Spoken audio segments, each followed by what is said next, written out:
Hoje pela manhã nós tivemos aqui um momento muito abençoado, né? Eu saí daqui maravilhado com o que Deus começou a operar em nossos corações. E antes de nós irmos para a palavra nessa noite, eu quero aqui expressar a minha alegria de poder estar aqui com vocês, de poder estar conversando um pouco mais com o pastor Severino Carlos, que é sempre uma bênção em nossas vidas.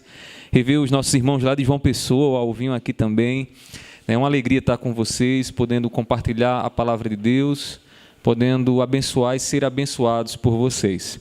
E antes de nós irmos para a palavra, eu queria só recapitular. Eu sei que vocês são bons de memória demais aqui. Quem é bom de memória, levanta a mão aqui. Hoje só tem 1, 2, 3, rapaz. Eita, juventude, né?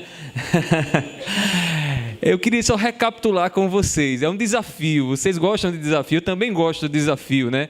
E nós falamos aqui nessa manhã, começamos a falar sobre a história de Davi e contemplamos um aspecto bem trágico na vida do Davi, quando Davi cometeu ali o pecado com Betseba. E vimos então, pudemos observar um pouco mais da trama, do jogo do pecado. O pecado, ele é facilitado pelo poder, né? Davi, então, tinha poder, tinha influência, e o desejo do seu coração, né, unido a isso, levou a cometer o pecado que ele assim quis, que ele assim desejou. E aí vimos que precisamos ter cuidado, porque o papel de influência, o lugar de poder, muitas vezes, associado a um coração, né, pecaminoso, carnal, ele pode nos levar aí às amarras, às algemas do pecado. E aí depois vimos o que mais? Quem lembra? Que a trama do pecado tende a aprofundar as suas consequências cada vez mais, né? Então, você cometeu um pecado, tenta resolver ele, não dá jeito, e aí vai tentando resolver, e as consequências vão só aumentando. E aumentam porque nós somos tendenciosos a agir na carne, e não conforme Deus nos ensina, quando temos que lidar com o nosso pecado. E aí Davi faz o quê? Primeiro chama Urias, quer colocar Urias lá na casa dele para ele ter relações com sua esposa e ali de repente conseguir maquiar o que ele havia feito. Depois embebeda Urias e tenta dar uns presentinhos a ele, mas Urias não vai para a casa dele de jeito nenhum. Então Davi toma a terrível decisão de matar Urias, né, para que o seu pecado fosse ocultado. Se o pecado fosse lançado debaixo do tapete, né, como vimos nessa manhã. E por fim, foi o que nós vimos ainda? O que é que tem? Foi o que nós vimos. Quem é que quer arriscar aqui? Tem gente ali atrás dizendo. Estou ouvindo aqui já. Diga. Que Deus não deixou o céu dele pecar com sucesso. Eita, ele lembrou, viu, pastor? Lembrou. Na trave, viu? Vamos lá, quem mais? Quem é que lembra? Quem lembra? Quase isso, né? Que a trama do pecado, ela é sempre reprovada por Deus, né? Por mais que tentemos, guiados pelo pecado, resolver as coisas, né, Deus nunca vai se agradar da maneira como nós resolvemos, né? Porque Deus estabeleceu uma maneira para resolver o pecado em nossas vidas. E eu me vejo nessa noite como alguém que fez um diagnóstico, porque pela manhã a gente só diagnosticou algo que habita dentro dos nossos corações chamado pecado, essa inclinação à transgressão à vontade de Deus. E agora à noite, né, como um médico que diagnostica a doença, agora chegou a hora da gente remediar o problema, né? Então, o pecado já foi aqui descrito, como é que ele age, o jogo dele dentro dos nossos corações. Agora nós iremos nos voltar para a palavra e ouvir o que é que Deus, como é que Deus nos ensina a lidar com o pecado. E o que é interessante perceber é o seguinte: quem estava aqui na parte da manhã, a gente percebeu que no capítulo 11, 2 Samuel, o pecado está oculto. Tudo acontece oculto, ou seja, Davi sabia e o povo não sabia. Mas Deus sabia, né? Oculto para quem? Oculto na consciência de Davi diante do povo, mas diante de Deus, Deus sabia. E no capítulo 12, que nós iremos meditar em parte dele nessa noite, então a coisa agora vem à tona, a coisa agora vem às claras e Deus dá o seu tratamento. E eu gostaria que você abrisse sua Bíblia comigo em 2 Samuel 12, do 1 ao 15. Amém? Diz assim a palavra do Senhor. Acompanhe a Bíblia com a sua Bíblia e depois deixe ela aberta, viu? O Senhor enviou Natã a Davi. Chegando Natã a Davi, disse-lhe: Havia numa cidade 2 homens, um rico e outro pobre. Tendo o rico ovelhas e gado em grande número, mas o pobre não tinha coisa nenhuma, senão uma cordeirinha que comprara e criara, e que em sua casa crescera, junto com seus filhos. Comia do seu bocado e do seu copo bebia, dormia nos seus braços e a tinha como filha. Vindo um viajante ao homem rico, não quis este tomar das suas ovelhas e do gado para dar de comer ao viajante que viera a ele, mas tomou a cordeirinha do homem pobre e a preparou para o homem que lhe havia chegado. Então o furor de Davi se acendeu sobremaneira contra aquele homem e disse a Natã: tão certo como vive o Senhor, o homem que fez isso deve ser morto, e pela cordeirinha restituirá 4 vezes mais, porque fez tal coisa e porque não se compadeceu. Então disse Natã a Davi: tu és o homem. Assim diz o Senhor, Deus de Israel: eu te ungi rei sobre Israel, e eu te livrei das mãos de Saul. Dei-te a casa de teu senhor e as mulheres de teu senhor em teus braços, e também te dei a casa de Israel e de Judá, e se isto fora pouco, eu tinha acrescentado tais e tais coisas. Porque, pois, desprezaste a palavra do Senhor, fazendo o que era mal perante ele. A Urias, o heteu, feriste a espada, e a sua mulher tomaste por mulher, depois de o matar com a espada dos filhos de Amon.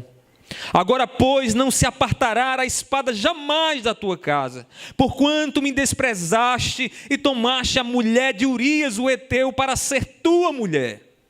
Assim diz o Senhor: eis que da tua própria casa suscitarei o mal sobre ti, e tomarei tuas mulheres à tua própria vista, e as darei a teu próximo, o qual se deitará com elas em plena luz deste sol. Porque tu o fizeste em oculto, mas eu farei isto perante todo Israel e perante o sol. Então disse Davi a Natã: pequei contra o Senhor. Disse Natã a Davi: também o Senhor te perdoou o teu pecado, não morrerás. Mas posto que com isto deste motivo a que blasfemassem os inimigos do Senhor, também o filho que te nasceu morrerá. Então Natã foi para a sua casa. Curve sua fronte e ore comigo nesse instante, em nome de Jesus. Meu Senhor, nós estamos aqui, Pai, diante do Senhor que é santo, do Senhor digno de todo louvor, de toda adoração. Queremos te pedir agora que o Senhor nos ensine a te adorar pela tua palavra. Nos ensina a ver, Deus, a tua graça perdoadora. Nos ensina a ver a maneira como o teu Espírito Santo nos ensina a lidar com os nossos pecados. Não nos deixe, Senhor, ficarmos aqui desesperados diante dos males que temos cometidos, mas que o Senhor nos ensine, que o Senhor nos ajude a viver para a glória do teu nome, a viver em arrependimento e gozar do teu perdão sobre as nossas vidas. Pai, assim eu te peço, em nome do teu Filho amado Jesus. Amém. Amém. Pela manhã nós falamos sobre o terrível, a trama terrível do pecado no coração humano, e nessa noite nós iremos falar sobre a solução divina para o pecado. Nessa vida precisamos de uma forma satisfatória para combater o pecado dentro dos nossos corações. Todos nós somos pecadores, né? Carregamos essa inclinação terrível dentro do nosso coração e tendemos a querer criar meios para tentar sanar esse mal dentro de nós. Uma das maneiras que eu percebo muitas vezes, principalmente naqueles neófitos, nos novos na fé, é que eles tendem a ver o pecado como uma relação compensatória, tipo o seguinte: você comete um pecado, então eu preciso trabalhar mais para Deus para compensar o pecado. né? Eu preciso fazer mais algumas coisinhas para que o meu pecado seja então perdoado e eu entro numa relação de barganha com Deus. Deus vai gostar mais de mim quanto mais coisas eu fizer e o meu pecado vai ser compensado. Com isso, anula-se a graça de Deus. Não existe graça numa relação como essa, né? Você está fazendo o que você está fazendo na igreja para tentar apaziguar Deus dos teus erros, das tuas transgressões, do teu pecado, certamente você ainda não entendeu a graça. Certo dia, conversava com um jovem da nossa igreja que estava preocupado porque ele estava se sentindo impuro para poder participar do louvor da igreja. E ele dizia: pastor, eu não tenho condições de subir ao altar para louvar, para exaltar ao Senhor, porque eu sou pecador, porque eu sei que eu sou pecador e eu não sou digno de estar nesse altar.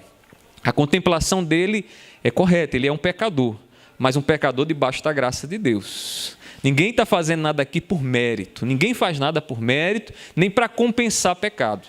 Tentar compensar pecado na obra, fazendo alguma coisa para Deus, é não entender a graça do Senhor e usar um caminho humano, carnal, para tentar resolver algo que só Deus pode resolver de forma satisfatória.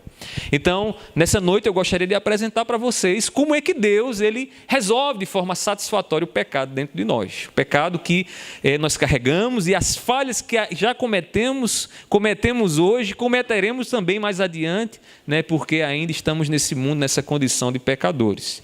O texto que nós lemos mostra como Deus então remediou o pecado de Davi. Davi havia ocultado o seu pecado com Betseba, acreditava que estava tudo tranquilo, tentou a todo custo e por todos os meios resolver o seu problema da sua forma, só que aos olhos de Deus aquela maneira de resolver seu problema não era satisfatória.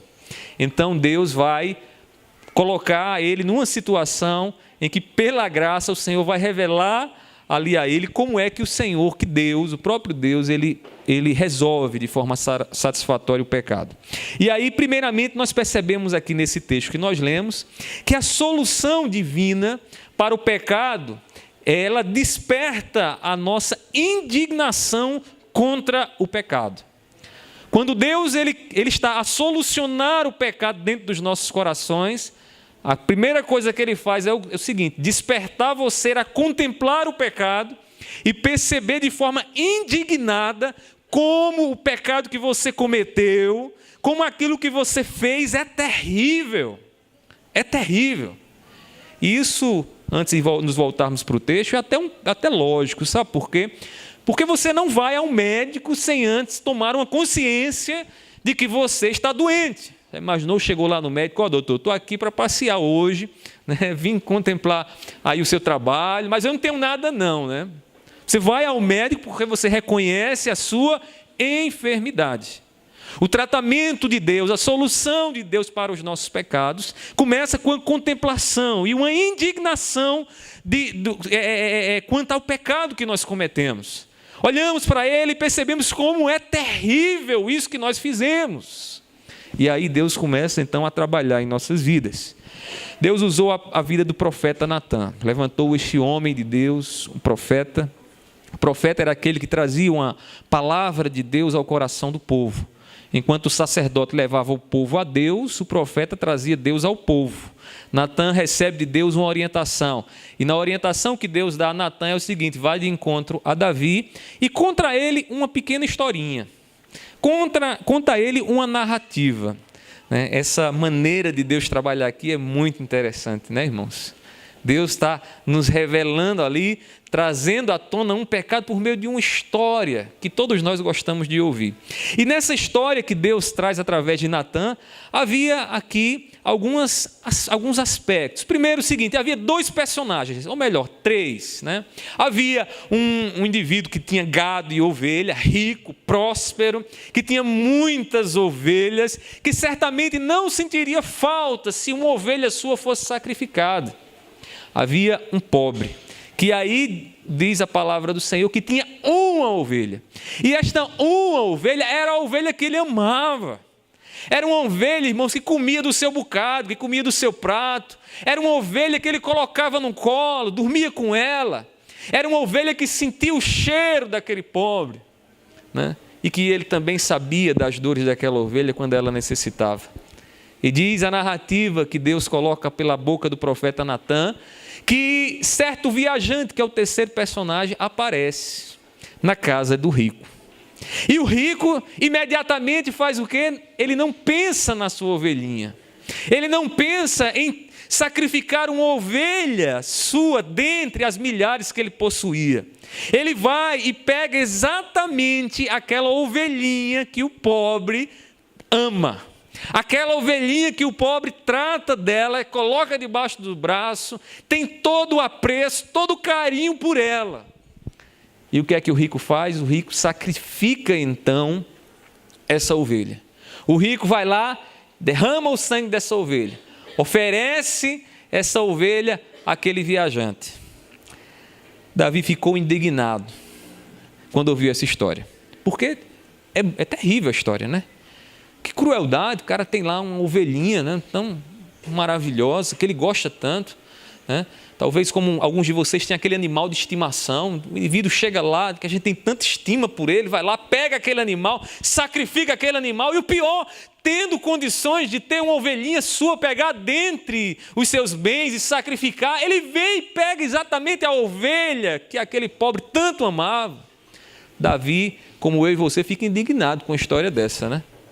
A gente fica indignado mesmo, que covardia, que sacanagem, como é que a pessoa faz uma coisa dessa?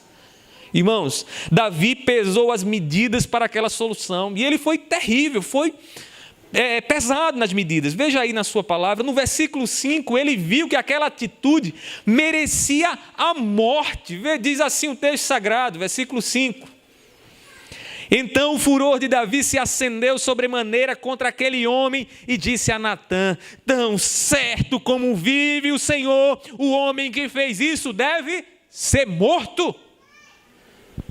Davi naquele momento enche o seu coração de ira, indignado com aquela covardia feita, e diz o quê? Este indivíduo deve morrer. Ele agiu cruelmente, como é que ele pode fazer uma coisa dessa?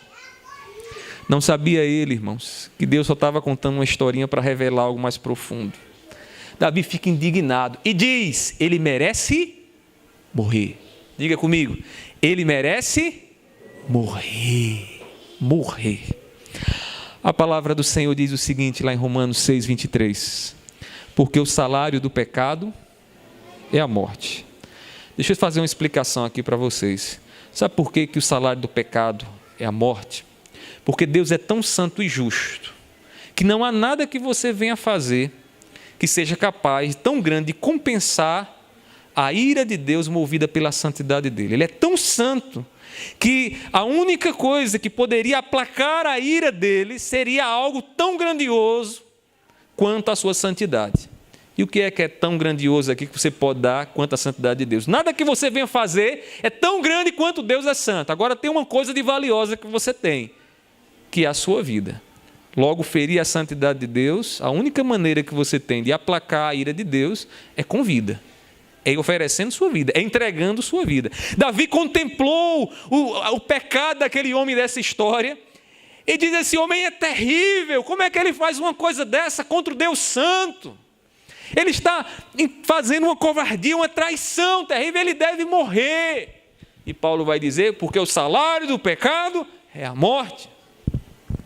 Mas Davi vai mais adiante, como rei justo, ele diz assim, veja aí no versículo 6 ainda, ele diz assim, e pela cordeirinha restituirá 4 vezes, porque fez tal coisa e porque não se compadeceu. Foi o que ele fez? Aplicou a lei de Deus.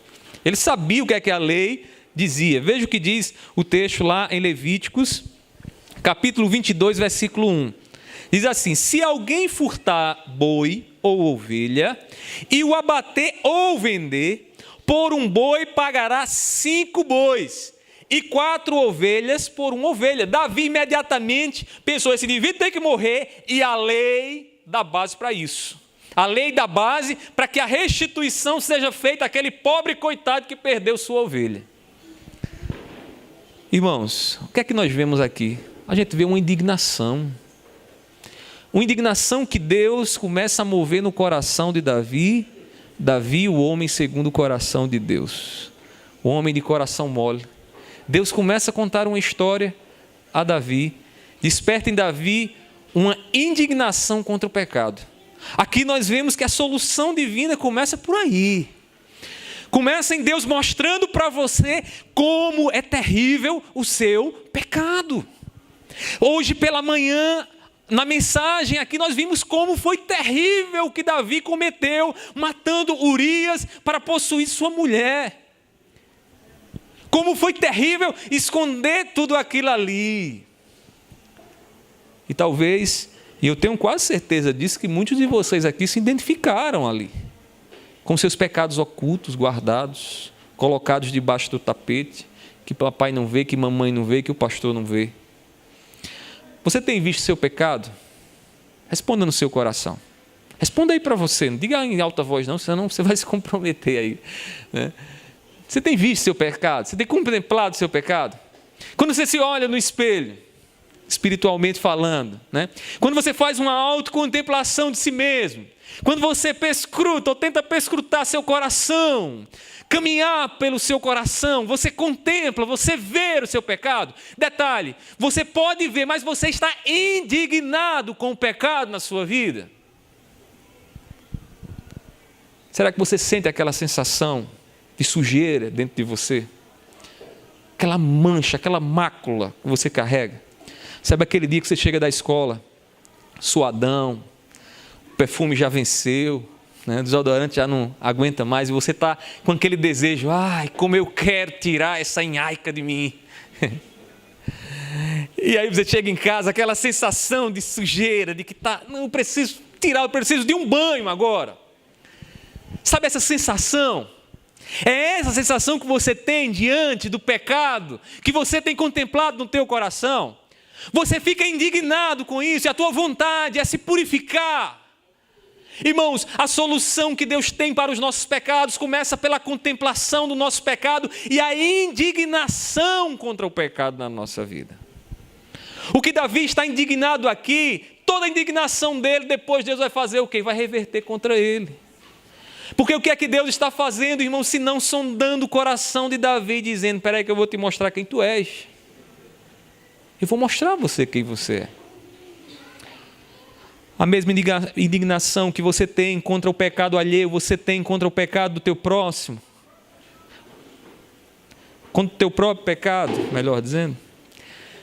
Já viram como nós somos indignados, né? Ficamos rapidamente indignados com o pecado alheio. Sabemos que alguém pecou, o cara adulterou, que terrível, que pecado, isso é até nojento falar sobre isso. Aí quando é você começa a pensar e pesar de uma maneira diferente. Não, mas foi um deslize. Se alguém fala uma mentira e você sabe, pega esse alguém na mentira e você diz, como ele é um mentiroso, terrível, caluniador. Aí você vive falar mentira, sabe da sua mentira e começa a trabalhar com dó sobre você e dizer, meu pecadinho, né? Eu falo porque às vezes, né, a gente não é perfeito, a gente é pecador. Será que você tem tratado o seu pecado com a mesma indignação que você trata o pecado alheio? Como cristão, eu sei que você não tem que estar indignado contra o pecado de seu ninguém, que você precisa exercer compaixão e misericórdia. Mas pare e pense, naturalmente nos indignamos contra o pecado alheio e tratamos com muita condolência o nosso próprio pecado. Irmãos, cuidado, pois você e eu tendemos a ser complacentes conosco mesmo e ver o nosso pecado sempre como algo bem pequenininho, né?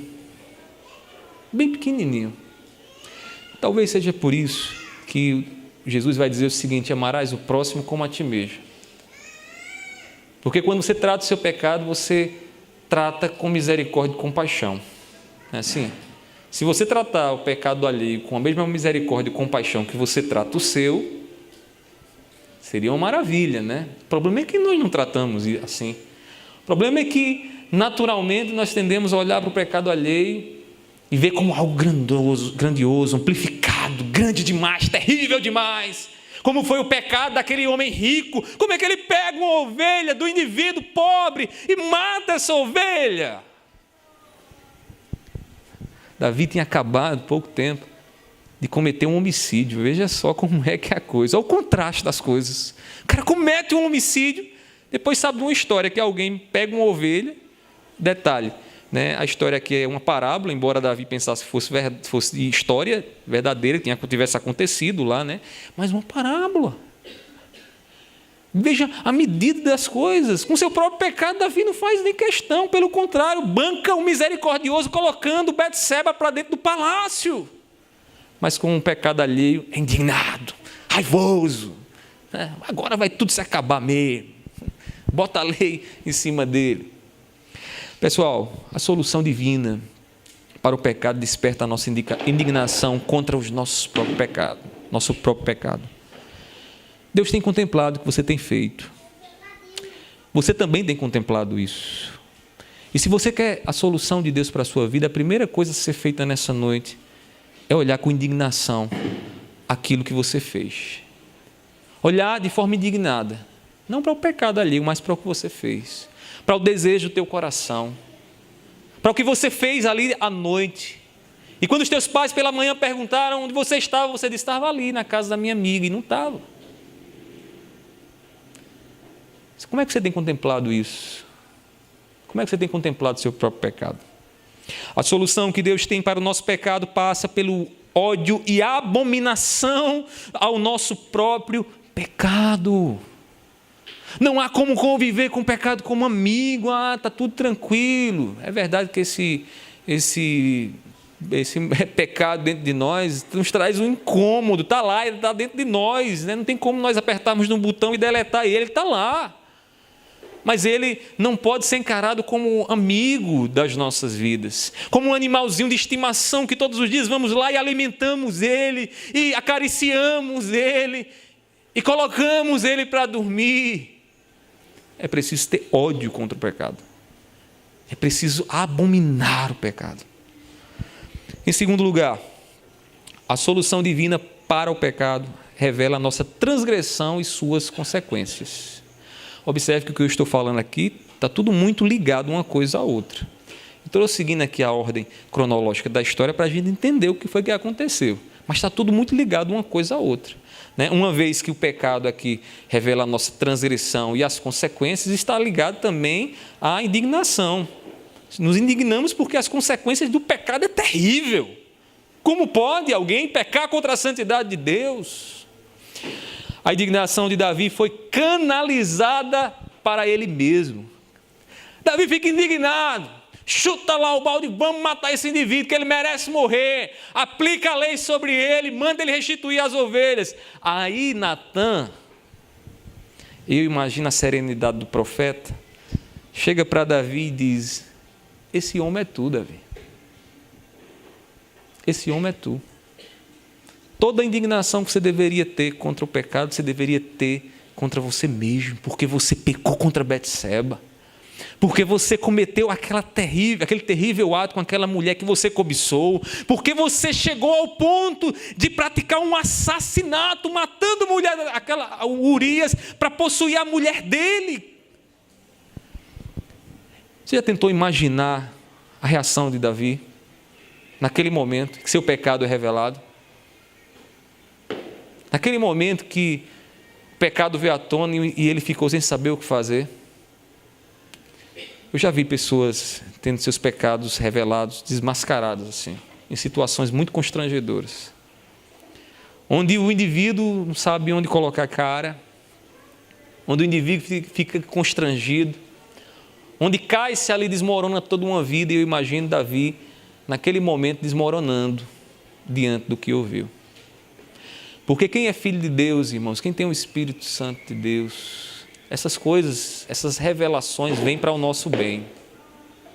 Essas revelações vêm como Deus se compadecendo das nossas vidas. Aqui não é Deus, eu vou agora descer a chibata em Davi, né, para mostrar aqui como é que eu sou cruel. Não, é Deus dizendo, Davi, eu sou misericordioso contigo.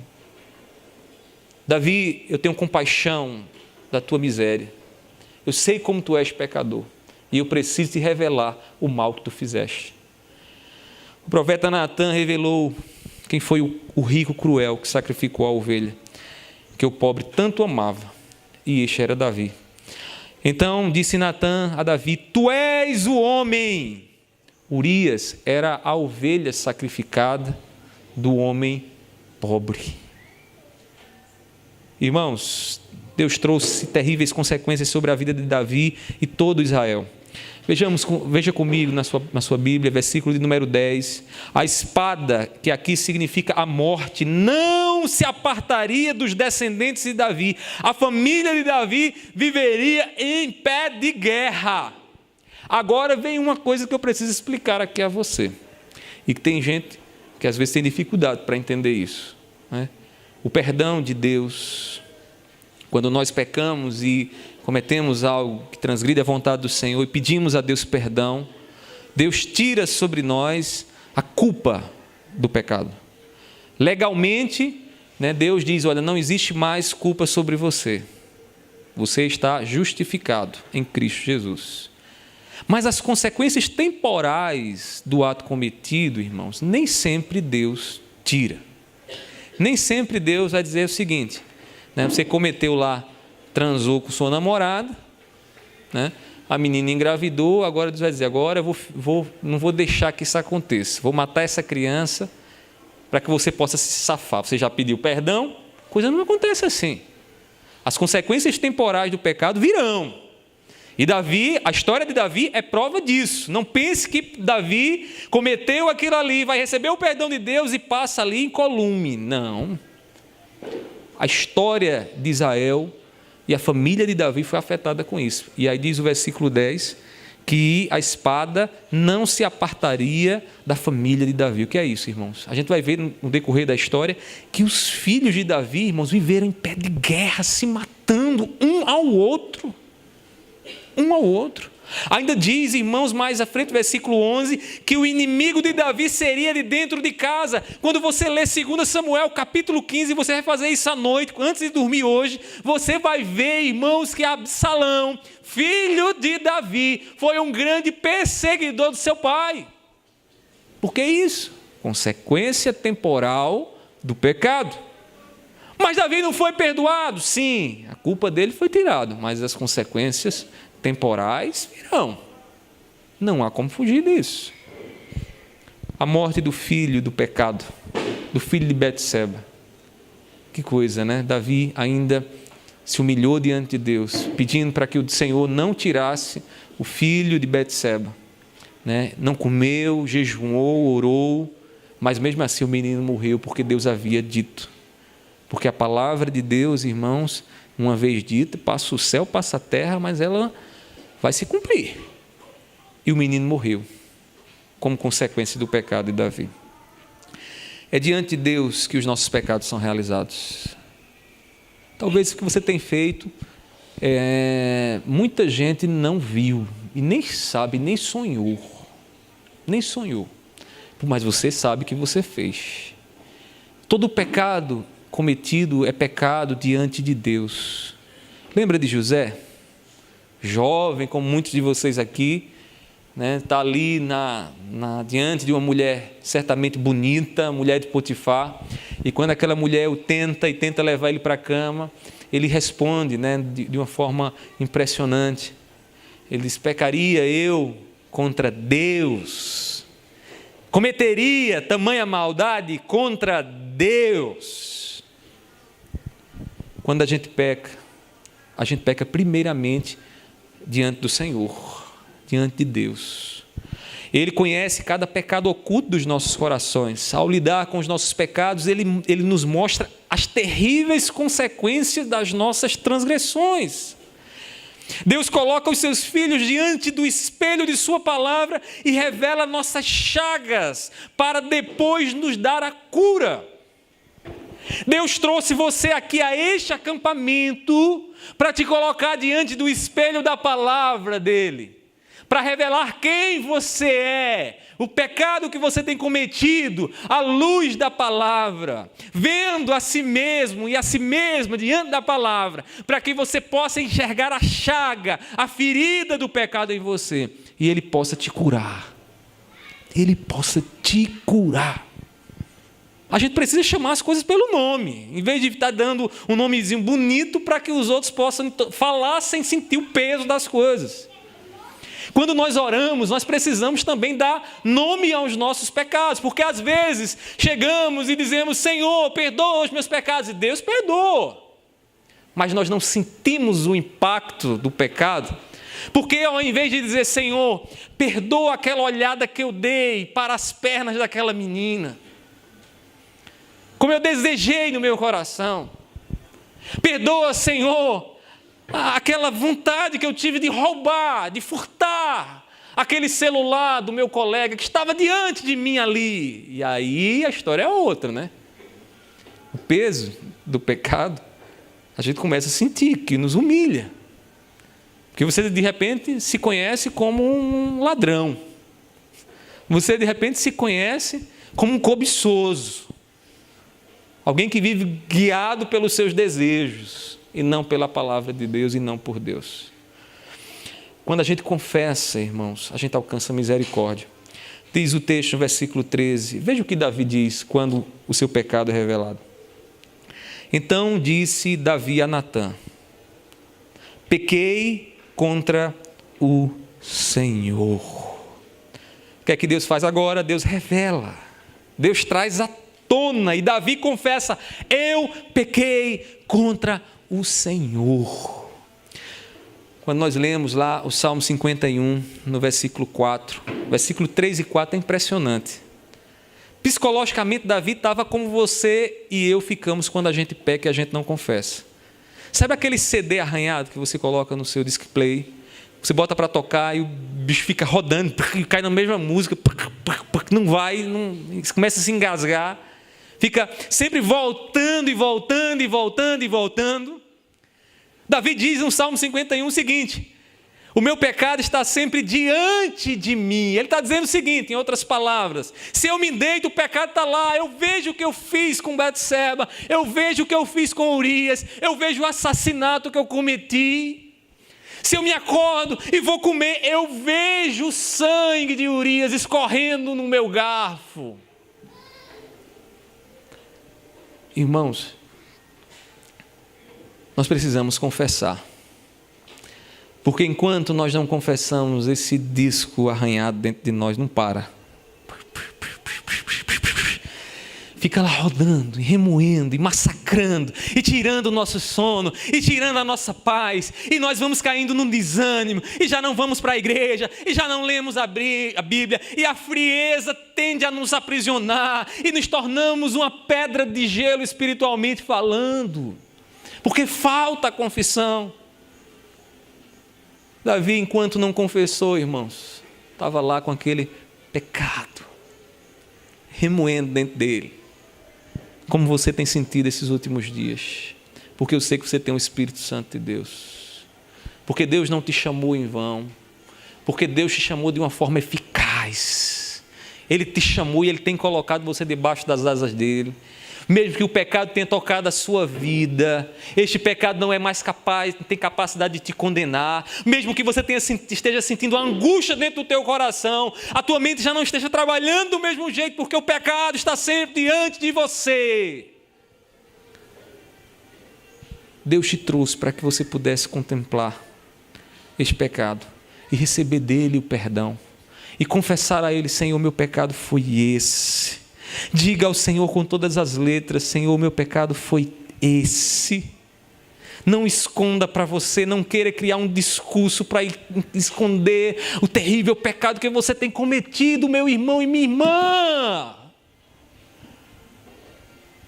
As suas orações são orações sempre maquiadas, está tudo muito escondidinho lá, e você acha que está tudo tranquilo, quando você não sentiu a indignação do pecado no teu coração.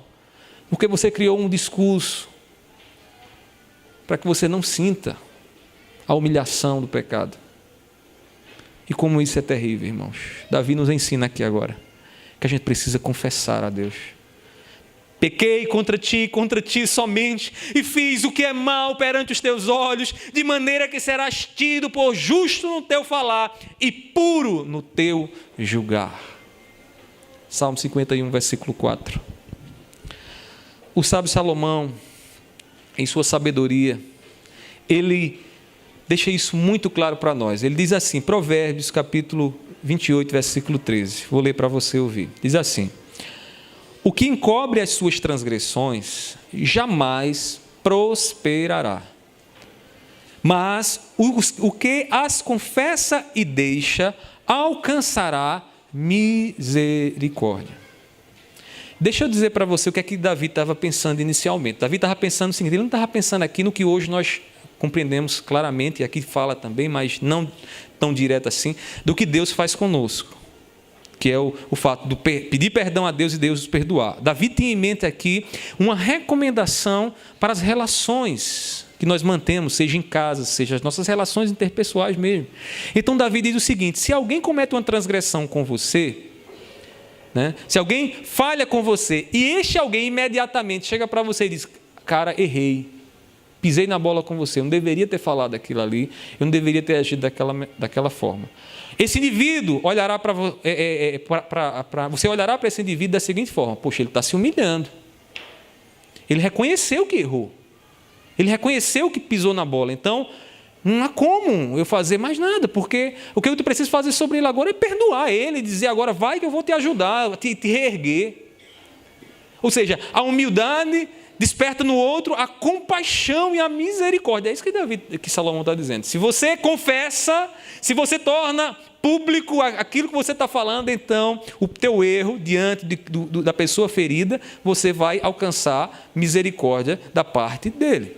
Se você confessa a ele, detalhe, deixa, não faz mais, que aí é a essência, o arrependimento mesmo. Pisei na bola, não vou fazer mais não. Então, você alcança misericórdia. Este mesmo princípio, Salomão aprende de quem, irmãos? De Deus. De Deus. Porque não há como você receber a solução para o seu pecado se você não confessar a Deus, se você não se humilhar diante do Senhor, se você não se vestir de pano de cinzas, dobrar-se diante de Deus e dizer: Senhor, eu sou um pobre, miserável e preciso do teu perdão e da tua graça. Se você não fizer isso, você não vai alcançar misericórdia da parte de Deus. Primeiro, você nem vai orar a Deus, porque você já não precisa de nada. Porque você já é bom demais. Para que se voltar para Deus? Para que pedir algo a Deus? Para que pedir misericórdia de Deus se você se acha bom demais? Salomão aqui nos mostra que é uma grande tolice não confessar pecados. E eu sei que alguns de vocês aqui já faz tempo que têm feito isso. Chegam em casa, às vezes, cansado da universidade, sentam na cama, faz aquela oração que é um hábito, né? Aí você deita lá e diz: Senhor, abençoa a minha noite, dá uma noite de sono, muito obrigado. Puxa, já cai na cama, né? Às vezes se levanta já atrasado para ir para a escola, naquele corre-corre, naquela loucura. Senhor, abençoa meu dia hoje, amém, tchau. Aí passa o restante do dia, não fala com Deus, não abre o coração diante do Senhor, não contempla a si mesmo. Chega no final do dia e se acha bom demais. Hoje o meu dia foi produtivo, sou o cara, sou a menina. Nós precisamos confessar os nossos pecados, se quisermos alcançar de Deus solução para os nossos pecados. Porque quem confessa e deixa, alcança de Deus misericórdia, porque se arrepende, porque contempla o seu erro diante da grandeza de Deus, da santidade de Deus, e sabe que não pode continuar pisando na bola, cometendo os mesmos deslizes de sempre, que já se tornaram rotineiros em sua vida. Davi recebeu de Deus o perdão e o livramento da morte. Versículo 13 diz assim, depois de Davi ter dito: pequei contra o Senhor, ele disse Natã a Davi, Natã como boca de Deus a Davi: também o Senhor te perdoou o teu pecado. Aí ele diz o quê? Não morrerá. É aqui que Cristo aparece nessa história. É aqui, irmãos, que fica para nós muito claro o fato de Cristo estar aqui nas entrelinhas do que está sendo dito. Não morrerás. E Davi não vai morrer por quê? Porque alguém vai morrer no lugar dele. Davi, tu não vais morrer. O pecado que você cometeu, você deveria morrer por ele. E seria uma morte ainda incapaz de te perdoar, porque você é pecador. Era necessário uma ovelha sem mácula, pura, que pudesse morrer, para que você pudesse ser perdoado. O que Deus está dizendo aqui a Davi, e que aconteceu, o texto não diz aqui nessa passagem, mas certamente foi o que aconteceu. Davi oferece a Deus sacrifícios, derrama sangue no holocausto. O sangue, né, contém a vida é derramada diante do altar de Deus, para que a vida possa substituir uma outra vida. Então o que foi que Deus fez aqui? Deus diz a Davi, não morrerás, e não vai morrer, tu não vai morrer, Davi, porque alguém vai morrer por você. Seja Cristo simbolizado na ovelhinha, seja pela fé que Davi já tinha no Cristo que viria, que morreria na cruz do Calvário, para que não houvesse mais condenação sobre sua vida. Então, lá em Romanos capítulo 8, versículo 1, abra sua Bíblia para nós encerrarmos. 8, versículo 1, diz assim o texto sagrado, irmãos. Veja como Paulo nos mostra isso. Romanos 8, versículo 1 e 2, diz assim a palavra do Senhor. Agora, pois, já nenhuma condenação há para os que estão em Cristo Jesus. Porque a lei do Espírito da vida em Cristo Jesus te livrou da lei do pecado e da morte. Te livrou da lei do pecado e da morte. Naquele momento em diante, Davi estava em paz com Deus. As consequências viriam, como vieram sobre a vida de Davi e sobre a vida da sua família. Mas ele estava perdoado. É trabalho em vão tentar apaziguar os efeitos da transgressão, das nossas transgressões por meios humanos. Escute bem, olhe para mim, estamos já terminando. Não adianta mais você ficar tentando fazer seus projetinhos para tentar maquiar, para tentar compensar o pecado que você tem cometido. Porque isso é trabalho vão, é trabalho inútil. Trabalho inútil. Sabe aquele trabalho que você trabalha, no final das contas você não conseguiu nada.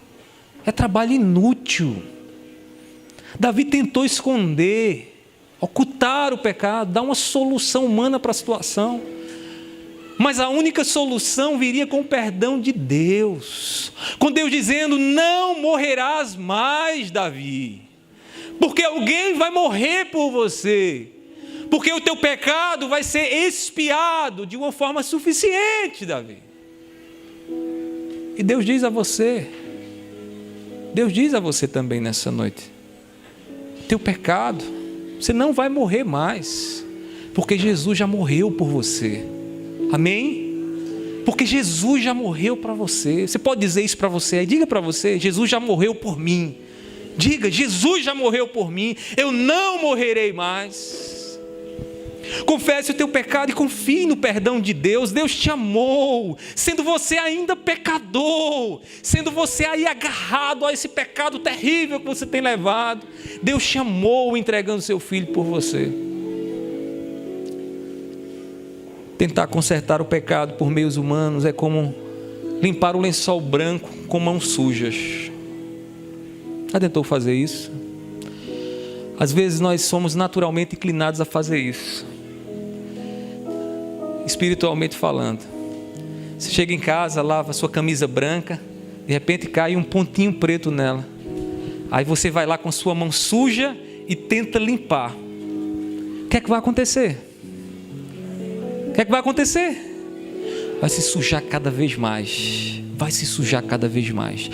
A estratégia que você tem tratado, a maneira como você tem tratado o pecado na sua vida tem sido assim. Sabe por que tem sido assim? Porque você não tem confiado em Jesus. Porque você não tem descansado naquilo que a palavra de Deus diz acerca de você. que você está em Cristo Jesus e que nenhuma condenação mais há sobre a sua vida. Não tente limpar o lençol branco com as mãos sujas, porque você vai sujar cada vez mais. Não tente limpar a sua vida pelos teus próprios meios. Confie em Jesus, porque em Jesus não há mais morte para você. Qual a solução que você tem aplicado às tuas transgressões? Pare e pense. Quais as soluções? Será que Deus pode te ver como um livro aberto, ou você tenta esconder dele o teu pecado? Deus tem a solução para o terrível pecado em nossos corações. E a solução chama-se Jesus. Não há outra solução. Em Cristo está o perdão. Em Cristo está aquilo que o nosso coração precisa receber nessa noite, para que voltemos para casa, leves, com uma paz que excede todo o entendimento. Curve sua fronte e louve ao Senhor nessa noite, em nome de Jesus.